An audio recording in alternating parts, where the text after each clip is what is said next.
ndabaramukije mwese bakunzi ba Burundi TV. Ego ndongeye kubaramutsa ubugira kandi ni jewe ngarutse ndi kumwe na Shadrack, nkaba yiyemeje kuza ndabagezaho ibintu byo kuri telefoni zacu usanga tutunze tutabizi.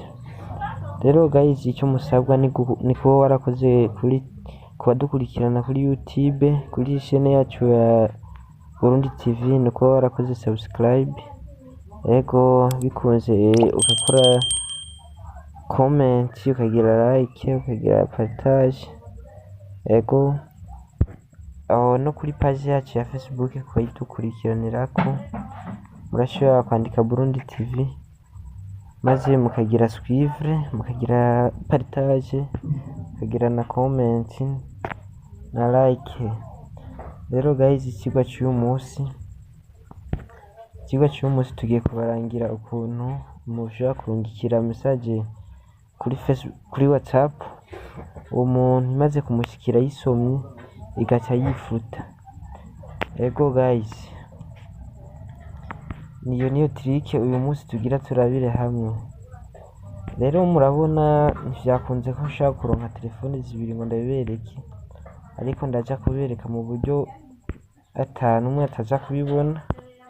Ego reka ngiye kubereka kwanza, ngiye gukoresha WhatsApp iyi mubona, iyi officiel iyi mubona hano, cyo nkoresha n'iyi mubona ngaha,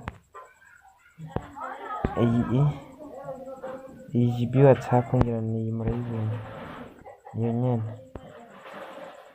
Rero guys, bwa mbere ndinjira muri WhatsApp yanje, ngira murayibona. Maze gushika muri WhatsApp ndayuguruye, urabona amadiscussion yanje, sinja kurondera inimero y'iyi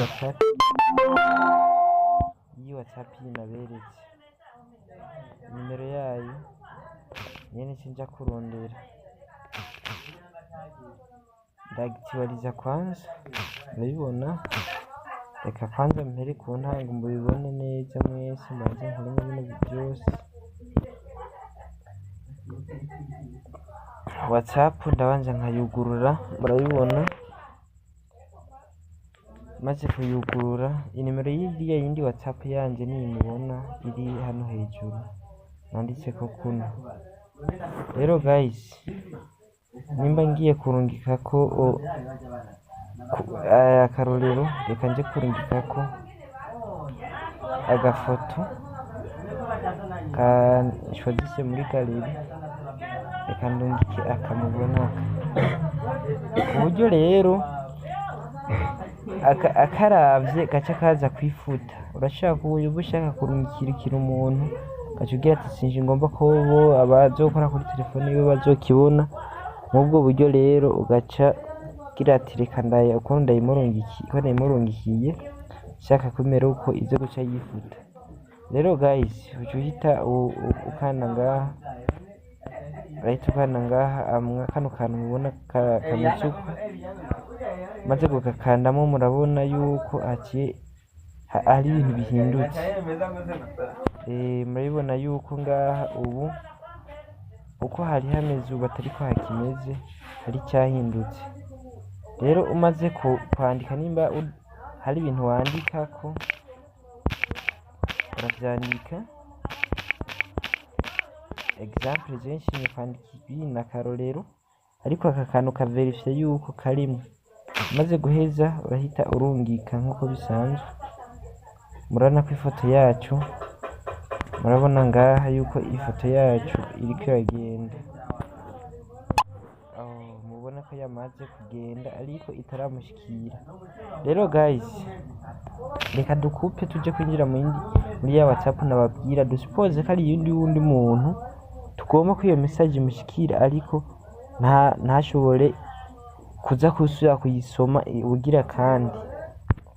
Ndugura rero ya WhatsApp yanje, maze kuyugurura, murabona message zimaze gushika. Message iranshikiye, sinzi ko muyibona ngaha, ni discussion ya mbere. maze kuyugururako murabona guys ukuntu vyaje bimeze nibi, murabibona mwese, ndayikirika ko nkayugurura, murabona yuko ya foto ndayiravye ndabonye, raba iyo foto imwe nashira hariya ndabibonye, maze kugira ruturu murabona yuko ubu haciye haza, murabe mwese haciye haza ngo uveri, umva deja uveri yamaze guheza kuguruka, murabona nubwo nguma nkandaho akana ngaha ntibikunda, ngiye gukanda ngaha ntibikunda. Ego rero guys trick yacu akaba yariyi.